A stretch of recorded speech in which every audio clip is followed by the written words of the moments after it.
All right, this is a quick tutorial on the WGDR studio phone base. It works like a regular old phone, even though this is technically an ISP phone, in other words, Internet Service Provider phone.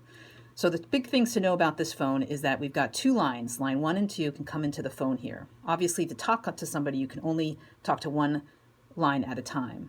The second thing to know is that when you want to hear somebody on the receiver and it's too low, this plus minus button down here is how you control the volume on the receiver.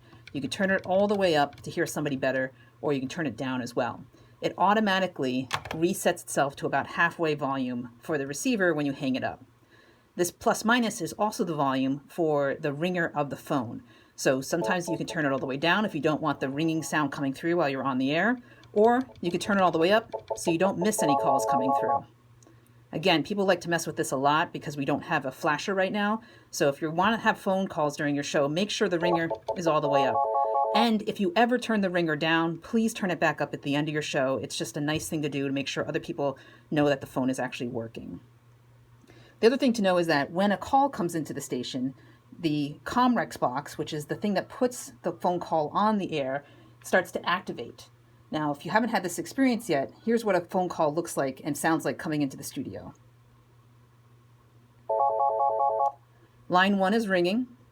You will be able to see caller ID on the LED screen. And what's happening over on the Comrex box is that this channel 1 is blinking. This is where you would bring somebody over onto the board, and there's a different video about that. But this is another way to see if you are actually having somebody call in to the show or not, if that volume on the regular phone is down.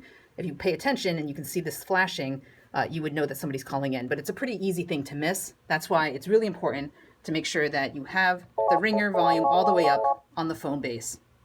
That's the quick tutorial on how to use the studio phone in WGDR.